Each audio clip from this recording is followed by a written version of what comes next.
Hello, welcome to my little trip down road testing memory lane Q&A video for you today.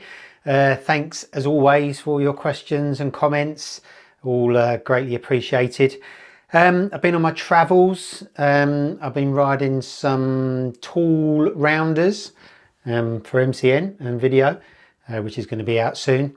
Bikes like the Kawasaki Versys 1100, Honda NT 1100, and that ilk of bikes.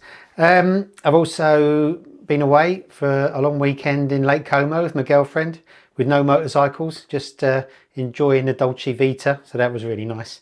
So let's crack on with some questions. So the first one is the return of the chicken strips. So this is from Mick Garbett 3553. Re chicken strips. If leaning a bike over is such a bad deal on the roads, why are biking roads invariably twisty? Why do motorcycle journalists such as yourself publish photographs, videos riding around bends with albeit moderate lean angles with the apparently compulsory but frankly pathetic forced attempts at getting a knee down? Well, thanks very much for your question. So I suppose this question comes from, when we talk about riding tips and the safest way to get around corners, whether it be on the track or the road, is that on some bikes, in some conditions, on some roads, in some corners, it's safer to do a V line around a corner than a big U line. So in other words, that means kind of going in quite deep into the corner in a straight line or straight up and down, slowing right down in the middle of the corner so you can get the bike turned. So you turn sharp and then you accelerate out the other side. So you're sort of doing a V. And I suppose the best way to kind of visualize it is just the difference. If you're running up and down a sports hall and you were sprinting up and down, you would run as fast as you can up to the wall, and then you would just do a dead stop at the wall and turn around and run back. You might even kind of pat the wall on your way through. That's the fastest way to get back and forward, rather than do a U-line where you're kind of running at an angle for too long and you could sprain your ankle and it's the longer way round. It's kind of that in a nutshell. You'd need to do the U-line sometimes around some corners, but in general terms, kind of the V-line safer on the road because you're leant over for less time, especially if the conditions are bad, and everything in between. So I wouldn't say leaning a bike over is such a bad deal on the roads. We all like leaning. With the V line, you're still leaning. You're still getting the sensation of approaching a corner, trying to figure out the geometry of it, where you need to brake, the braking forces, the turn forces, the body position, how you accelerate out, all of those things that go to make riding around corners exciting. And corners are exciting, lean's exciting. You know, that's if we were only ever forced to ride on straight roads again, I think many of us, including me, would probably stop riding. But you know, you can ride how you want. You know, there's no one forcing you to do V lines. You can take big U lines. You can scrape your pegs. You can get rid of your chicken strips, and you know, as long as you're having fun on a motorcycle, why not just ride however you like? But you just got to realise that, you know, the longer you spent leant over in a corner, the more exposed to danger you are. And that's all it is. Why do motorcycle journalists such as yourself publish photographs riding around bends, moderate lean angles? Well, you know, it's the reason we do launches as well as motorcycle publications being a place to find information about new bikes and news and features and all that. It's also, you know, it's designed to be aspirational. You know, the idea is that you open a page of MCN or a bike magazine, see a pretty picture of a bike going around the corner in the sunshine or at a launch, which is why launches are kind of done in the sun and not on rainy roads, to make you go, oh wow, I want to do that. I can't wait to get my bike out. I can't wait to, you know, be able to ride like that person or have the same helmet or whatever. You know, it's an aspiration. So, you know, that's why generally when we do cornering shots, you try and make them look as dynamic as you can, depending on the bike. So kind of big dynamic knee down shots or attempted knee down shots, we don't do so much now because there aren't as many sports bikes anymore, and also we've got to be a little bit more politically correct. So the days of putting big knee down and wheelies and all that kind of stuff on the road, putting all that in magazines and newspapers is a thing of the past, really, although we still do that on track. And then sort of forced, pathetic attempts at getting your knee down. Well, you know, all the riders that work on all the bike magazines, we're all bike fans, we're all human, and our riding styles have evolved along with everyone else's. You know, if you buy a 1970s bike magazine, well, not buy one, if you find one or see one, you know, the riders would be riding tucked in like Mike Howard. Then through the 80s, it was the kind of the knee down fad. And then, you know, in recent times, it was the elbow down fad. And, you know, we'd be trying to do it without the lean. So you'd have this kind of forced A-frame, this ridiculous kind of knee down kind of picture. And now I suppose it's more about the new riding style, the kind of Vignales riding style, where you're hanging your top of your body off and sort of keeping your knee more or less in the bike. So, you know, that all evolves, but, you know, we're just out there having fun on the bikes, trying to make things look dynamic, trying to make things look interesting. You know, we're not forcing anyone to ride like we do or look like we do. You know, you're just trying to paint the bike in the best light, really. So that's it, really. You know, I love windy roads. I remember getting a comment of a video. There's a fantastic road in near Almeria that goes from Sorbas down to the coast. It's about 5 miles of this amazing road, and there's some onboard footage of me going down. And I do this thing like everyone does. If there's like an S in the road, you straight line it. And someone said, well, why aren't you following the road? Which you're taking the racing line. But the very fact you can see the road zigzag underneath your wheels as you're going straight gives you the thrill, gives you the buzz. So yeah, so going back to the chicken strips, you know, that's why, you know, I unless I go on the track, I've always got chicken strips, because I always ride in that kind of V-line way on the road, and other people don't. But, you know, each to their own, I say. But thanks very much for your question. Next is from Chummy Stew. Planning on doing a trip to the ring as my 1687th midlife crisis. Nice one. I bought an MT-07 for the journey. Any tips on getting there when I'm there? What tyres are best for a tour and a couple of laps? Also planning on a trip to the Picos at another date. Well, yeah, that'd be a good little trip. In terms of tips on getting there, if you have a look at an old MCM video, and it's a video I did, I think, in 2008, where I rode my GSX-R 750 to the ring, and I took the scenic route, which kind of takes all day to get there. You kind of go south a bit to St Quentin, and then you head west through France, into Belgium, and then into Germany. And you'll see in that video that on my tank bag, there's a route written out. So if you pause that, you'll be able to see how to get there. You know, when you're there, it's all about getting a ticket. When you're there, you can buy one on site or online before you go. It's quite expensive. Last year I went, it was about 30 euros a lap. If you haven't been before, treat it like a fast road ride. Don't try and go fast. And most importantly, you know, there's lots of quick traffic out there with some pretty mega closing speed. So the main rule is that you are always looking in your mirrors, and if you see anyone approaching you, you indicate right, because you have to overtake on the left of everybody. And conversely, when you're overtaking, you've got to wait for that person in front to indicate right, so you can go around the left of them, regardless of what kind of corner it is. And that kind of keeps everybody safe. You know, have a look at the Bridge to Gantry website and YouTube channel that my friend Dale Lomas does, ex-PB guy. You know, he lives at the ring. Billy Burke, check out his YouTube channel and social medias. You'll be able to get a lot of tips from them.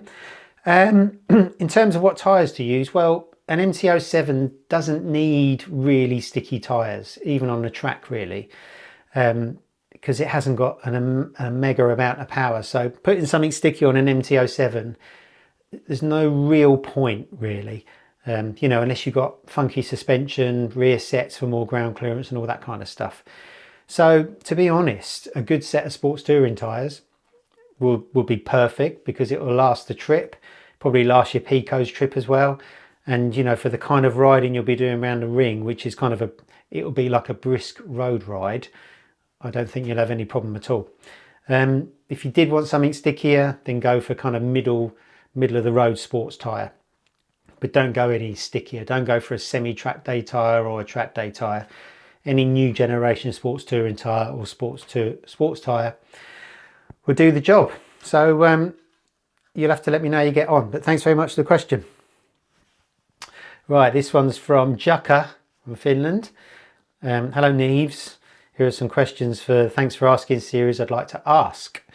Could BMW S1000RR or any other litre bike be tamed down to have, let's say, 40 to 70 horsepower less and still let the engine have full RPM and the throttle response being good? This would be, as far as I understand, a reduction of torque. The idea would be the following. It'd have the look, styling, feeling, quality, aftermarket tuning parts, driver aids and features of a litre bike that smaller capacity bikes do not have and are not being offered. Have full RPM range, enabled you to enjoy the sound and feeling of top RPMs, although reducing the horsepower would tame down also the sound of the engine, I guess. Reducing horsepower would make the bike more street friendly, a better daily driver, and avoiding driving in the streets. Driving in the streets, practiced often over 200k when enjoying the high RPMs. Obviously the easy way to control the horsepower is to control your right wrist, but only doing so and having the full horsepower of the engine, one often misses the opportunity to enjoy top RPMs in the streets, and therefore missing much of the point of having a litre bike. Right, so you want a superbike that still revs, that's got all the toys and bells and whistles and handling, but without as much power. Yeah, you can have that. You just go for an older generation superbike with 40 to 70 bhp less. So, you know, anything from the 2010 S1000 back, you know, the noughties superbikes have probably got 40 to 70 bhp less than the modern stuff. They still rev to the moon. They don't have all the rider aids on, granted, so that's an option. This new, yeah, you want revs, don't you? So yeah, you're right, you can't, there's no screaming inline fours now, apart from super sport bikes, that you could really go for. But the only thing is, if you tamed down an S1000RR, it's a bit like if you put an A2 restrictor on a bike, so you make it learner friendly, so you make it 47 bhp, you're left with all the clumsiness and weight of a super bike or a big bike without any of the good stuff. So it's kind of the worst of all worlds. So, you know, I would say if you want that kind of high revving excitement, you need to look at either an older super bike or a smaller engine, a super sport bike, or a GSX-R 750. I mean, the GSX-R 750 is the answer to every question anyone ever asked about sports bikes. But you don't have rider aids. But I don't really think you need them on that bike. It hasn't really got enough power. You're going to have lots of agility. You're going to have a screaming RPM. It's still really, really fast. They do over 180 GPS speed. But yeah, interesting question. Or, you know, you've got this new generation of super sport bike coming out with the R9, etc., which are going to be a lot of fun. You can rev them to the moon, not quite as high as an inline four. You've got all the modern rider aids and everything like that. And you've got the nimbleness as well. So yeah, that would be my question. Or just take one of the plugs out of the S1000RR and be done with it. Thanks very much for your question. Next is In Marty We Trust. Love this addition as per usual, Neesy. I got interested in my rear brake for road riding since you mentioned it several times here. Was wondering if you could do a master class on the rear brake to settle the bike in the corners. Thank you. Well, yeah, back brake. I started using it really maybe about 10 or so years ago, maybe more. Even put thumb brakes on some of my race bikes, but At the time, thumb brakes weren't really good enough to, they didn't really give you the power, but they do now, and the scooter brakes that race bikes have. Back brakes are amazing. They give you the sensation, they pull the bike into the ground. So you never feel like you're kind of just skating around. You always feel really drilled into the tarmac. And they kind of make the bike feel they've got 3 wheels or 4 wheels. It gives you that much more grip and confidence and stability. You know, you can turn a wobbly old adventure bike or cruiser into quite a crisp handling bike just by dragging the back brake to stop it moving around on its suspension. So, you know, in terms of what I do, I mean, I just think back recently, I did the Honda Transalp launch in Portugal on these amazing roads. It's a real tall bike, it's got a 21-inch front, but by dragging the back brake, it was fantastic, absolutely fantastic. So, you know, in terms of what I do, it all starts when you brake. So I'm probably giving it a tiny little bit of back brake on the way into the corner before the front brake. And I suppose the ratio between front and rear and the dry to begin with, when you're braking in a straight line, would be maybe 80-20, something like that. So you're not jamming on the back brake, because you don't want to lock the rear wheel, but you're dragging it enough to pull the back of the bike down and suck it into the corner.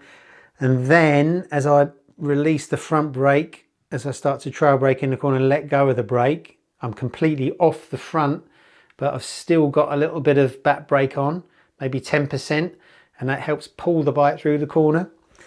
And then if you need to, on some bikes that get quite bouncy on the throttle, or where there's quite a harsh throttle response from a closed throttle where bikes jerk when you get on the throttle, leaving the back brake on as you accelerate out the corner, again, just very, very gently, settles the bike, and it takes the sting out of a dodgy throttle as well.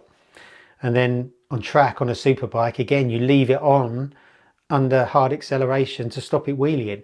And it's more effective than anti-wheelie, because anti-wheelie will cut the power.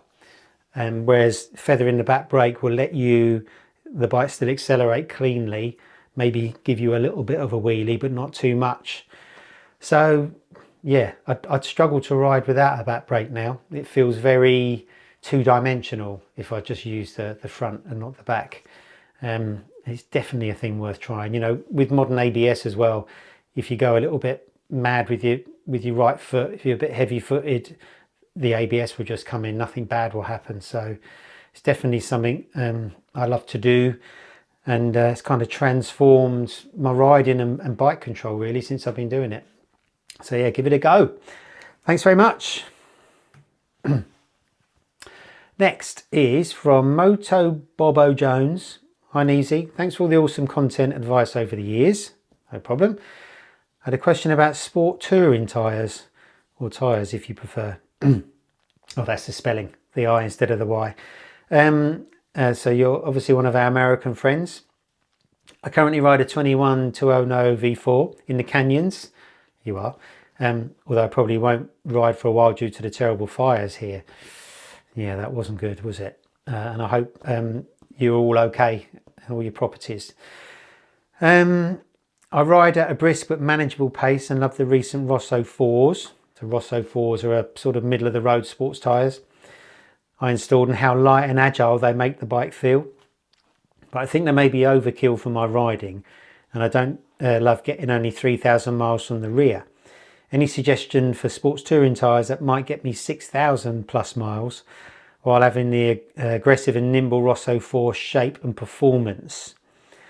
I know you love the SE01s, and I was looking at the Conti Road Attack 4 perhaps, which seem to be made for bikes like mine. Thanks so much. Well, interesting question.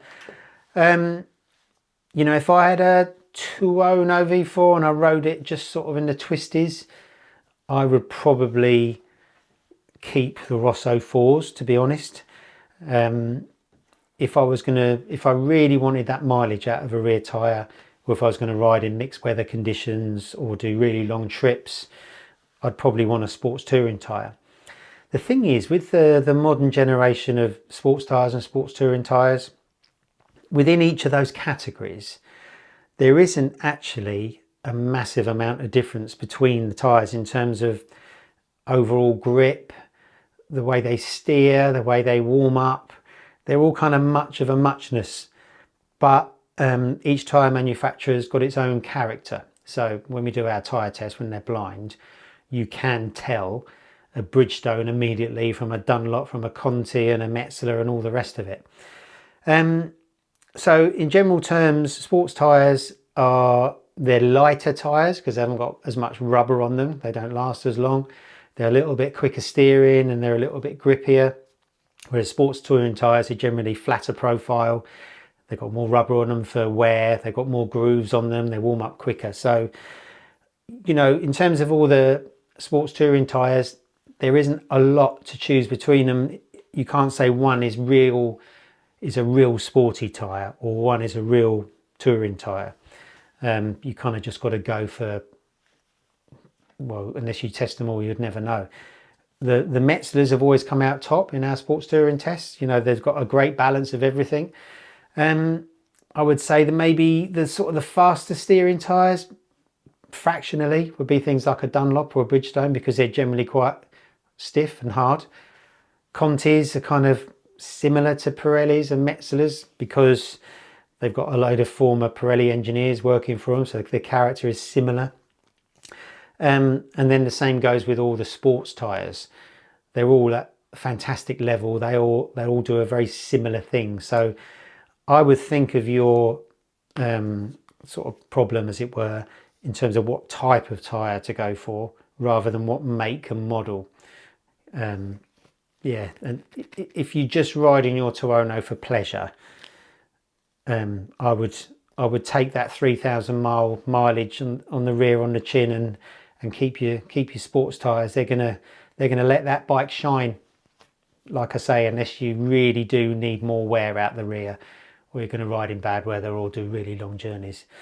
But yeah, if you fancy a Conti Road Attack 4, you know, all the sports tyres are going to be fine. And, you know, once you've ridden your bike for a little while, you get used to them very quickly and you'll love them. But they won't be quite as sporty as a sports tyre. But great question. Thank you very much. Next is from Young Riley 2. Hi Easy, loving your videos. Thank you. Thinking of win on Sunday, sell on Monday. Is there or was there a superbike that was a bad road bike but a great race bike, and vice versa? If so, what were they? PS, when are you going to team up with other YouTube bike reviewers for a weekend group test like the old days? 44 Teeth Bike World, fast bikes. I remember watching those DVDs over and over. Keep up the great work. No one wants to see that. But thanks for your question. Yeah, so manufacturers always used to kind of hang their hat on their race success. You know, win on Sunday, sell on Monday. That was their slogan, wasn't it? That's an interesting question. So if I kind of go through, if we talk about just superbikes, like you say, go through all the makes. So Aprilia. So in their V-twin days, they make great road bikes, but they weren't the best because they didn't have the power of the inline four, so they would never feature very well in group tests. In actual fact, they wouldn't go in the superbike group test. They'd go in a middle ground with Ducati V-twins and GSX-R 750s. In terms of the V-twins race success, they of course they didn't do bad on one, did he? They were sort of the factory ones were up the front, but no private ones. So they were kind of middling. And then the RSV4, obviously that won a couple of championships with Max Biaggi and Gintoli. So they did well in racing, but again, only factory ones or very, very special ones where you can throw the kitchen sink and a whole lot of cash at them. And they were great road bikes as well. So you could say Aprilia is good in both areas. BMW, God, that's a weird one. I mean, BMW won group tests consistently from 2010 when it came out to 2015 when it got knocked off its perch by the R1. It's kind of won group tests since. So it's always been one of the best superbikes out the crate, and it's always been right up there as a road bike. You know, it's great on the road with heated grips and cruise control, creature comforts, all that kind of thing. It dominated super stock for years, but never really, oh, and the TT obviously, never really did that well as a super bike, either in BSB or in World Championship racing until recently, when obviously Top Rack won the title. And that kind of, is a bit of a segue to that. When you're looking, super stock bikes kind of reflect the character of the road bikes in a lot of ways because they're pretty similar. But when you've got full-blown super bikes, the success of a bike is as much down to the bike itself as the team that run it, the amount of money they've got to spend on it, the riders they employ. So, the winningest super bike isn't necessarily the best bike, it's just the best package. And you could almost argue that it doesn't matter what package a team starts with, if all the other stuff is good enough, they could win the championship. So that's a bit of an aside. And we'll come on to why I say that in a minute. So Ducatis, in their sort of foggy days, they're great road bikes and great race bikes. So, even when they weren't factory bikes. So they definitely won on Sunday, sold on Monday. And through the 999 era, they weren't really that well received as road bikes. And only the very special bikes would win races and championships, which they did. Honda, Honda have won some championships along the way, but they're not consistent front runners, especially not now. And they've done well in group tests in the past, in MCN, but not that often because they've always been kind of much more road focused, especially when it comes to track tests. So I suppose, could you say they sell on Monday after winning on Sunday? Maybe with the Honda. The Kawasaki is kind of the most contentious one because it won all those championships with Johnny Ray. And it used to finish plumb last in our group test. So I suppose that's the biggest disparity. Because as a road bike, it was very overgeared. The ABS was very intrusive. And because it was so overgeared, it was you could never call a superbike slow around the track, but it was never as fast as the others. Very cramped, made it very sort of single-minded. But at the same time, Johnny Ray was absolutely walking away with it. And we always used to get comments, why is this bike finished last when Johnny Ray wins? When we've said before that, a race bike is nothing like the road bike, and especially a super bike. The super bikes, their frames are kind of cut open with the bracing taken out or added. They go to that kind of deep level. And, if world superbikes were like road bikes, you wouldn't need massive teams and data engineers to run them. They'll just put some petrol in and off they go. So I suppose that was the biggest disparity. Suzuki, all the way through the noughties, they made the best superbikes for the road and they won group tests and they're really successful in super stock racing and world championship racing, but they've kind of fallen off a cliff when it comes to race success now. And then Yamaha, the R1, the early R1s didn't really shine world superbike. It sort of took them all the way until the sort of the latest generation R1 and Top Rack again winning the championship for them. But I think they're very much aligned with racing Yamaha, and their R1 in race trim is absolutely fantastic. Lots of people can ride that fast. It wins BSB championships, club championships, world endurance championships, world superbike races. So I think they're definitely win on Sunday, sell on Monday. And then you can go back through the annals of time with ZX-7s, won championships, great road bikes, and everything in between. RC30s, obviously. There's loads, isn't there? But I'd say the Kawasaki's got the biggest disparity between what the road bike was like and what the race bike was like. But what does everyone else think? But thanks for your question. Right, so these next few, let's make them quick fire questions. So there's 4 of them. The first one is from David I4P7D. Although I've never had the opportunity to ride the Ducati 950 Supersport, it reminds me of my 98 Honda VFR 800. Is it a fair comparison on grounds deeper than looks? Well, yeah.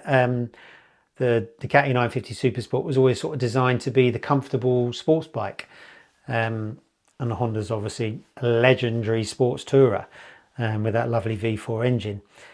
We've group tested them in the past because it was an obvious comparison. We even threw the Z1000SX, as it was then, Kawasaki, before it became a Ninja. But the Ducati is a different animal.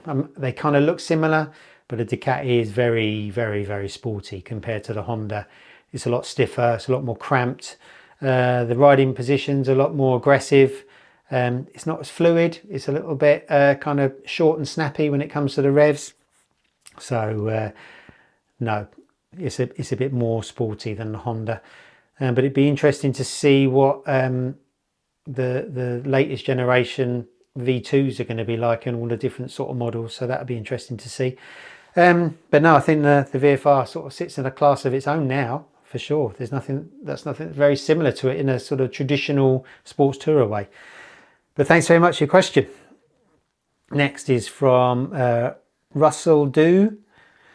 Do you have any advice on motorcycling when you have young children? Concerns are staying safe, but also inadvertently tempting them into a high-risk hobby in the future. I have a 2017 MT10, 2019 Street Triple, but ride quite sensibly on the roads following some IAM training. Well, should you... what advice should you have? Well, I don't know, is the honest answer, because I haven't got any small children or big children. So, yeah. Should you encourage your kids to ride motorcycles? Absolutely, in a safe way. We need the young generation to come into our sport. You know, if you ride properly and sensibly and with training, it's one of the best things you can do, as we all know. You know, the freedom of biking and everything that surrounds it. You know, the social aspect, the self-improvement, everything in between. You know, in terms of whether you should ride differently, knowing you've got kids, I really don't know how that would feel. Maybe you guys can give me some insight. I know that when it comes to racing, a lot of racers end up going faster when they've got children. Maybe because they need more prize money to feed them. But be interesting to hear your comments and let Russell know. But yeah, maybe you could, maybe Russell, you could let me know. Next, from 05GT99. Hi Michael, great content as usual. I'm looking into getting an airbag vest for road riding. Be interested in your experiences with them. For example, tethered or untethered comfort. Tethered comfort, do you still use a back protector under it? Do you use airbag jacket or a separate vest? Any tips greatly appreciated. Yeah, I use airbag vests, jackets, airbags in my race suit. I've been doing it for a long time. I even, back in 2005, I had an airbag suit with loads of data logging in it at a test that we did, actually a master bike test. And it was at a time where Alpinestars were just gathering data from racers and riders and journalists and all sorts to be able to create the algorithms that make these airbag suits now, that make them 100% reliable. You know, the modern generation of airbags don't go off when they don't need to. They do go off when they need to. They're amazing things. They've saved me a couple of times on the track. So I would go for something like an Alpinestars one or RST or Dainese that are electronic. I've got no experience of the tethered ones, so I can't really comment on that. I've got different sorts of airbags for the road. I've got an airbag vest, which has got a back protector in it, and you just slip that under your riding kit and it's good to go. You can control it with your app. And I've also got an airbag that goes over the top of your riding kit, which I don't use so much, to be honest. That hasn't got a back protector, so you need a separate back protector. But the idea is you can take the airbag off and you know, when you're not using it, it's a little bit more comfortable. You don't have to take all your other layers off to remove it. And also, you know, in the peeing down rain, although it is waterproof, I always worry about absolutely drenching an airbag with all the electronics that are in it. So it's called a Tech Air 5, which is what I've got. And I've been using one of those for years as well. And highly recommend it. Ironically, I don't use airbags as much as I should because I don't take them on launches, because airbag stuff is quite heavy and baggage allowances aren't that generous on budget airlines, so it normally sends the bags overweight. So I just wear a normal back protector and chest protector when I'm on launches. But yeah, but in England, when I'm sort of just even zipping around town on my T-Max, I put my airbag vest on and it's really, really good. Thanks for your question. And finally is from Rage Rider. What are your thoughts on a Suzuki boss saying in his MCN interview that Suzuki's are bringing back the Supersport at this year's EICMA? Amazing news or too good to be true in your opinion? Well, thanks for the question. Well, I mean, a few strands to that. I mean, I hope it is true. It'd be lovely to see Suzuki come out with a new generation GSX-R 600, 1000, or even my beloved 750.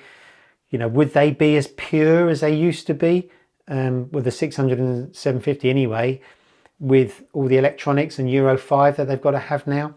You know I saw a video recently, Rennie Skaysbrook reviewing the GSX-R 750 in America, and they still get it over there, and there's no electronics, no ABS or anything, so they can still have it, which is lucky. And a few people have asked why I didn't get mine from America, but A, it was more fun to restore mine, and B, I think it would have been a pain to import it with all the paperwork and extra costs and all the rest of it. So it'd be nice to think that Suzuki would come back with a Supersport bike. Would they buy it? You know, they only discontinued it in the first place because people didn't buy it. It was nothing to do with emissions, because they still produce bikes despite emissions. So it was definitely a lack of sales. So whether, you know, the aging biking people would crunch themselves up on a Supersport bike again, I don't know. But then having said that, the ZX-6R and the CBR 600R have sold really, really well. So, and the ZX-4RR. So maybe there's some sort of nostalgia thing going on. They're like the modern retros, like a race replica version of a Triumph Thruxton. So yeah, it'd be really interesting to see if Suzuki brought one back. But let's throw it back to you. If Suzuki brought out a GSX-R 750, 600 or 1000, would you buy one? Or maybe a GSX-R 800? That'd be good. Or an 850, and then they bring their MotoGP bike back. That'd be even better, wouldn't it? But that's great. Well, that is it for this week's video. Thanks very much for watching, and I'll catch you soon.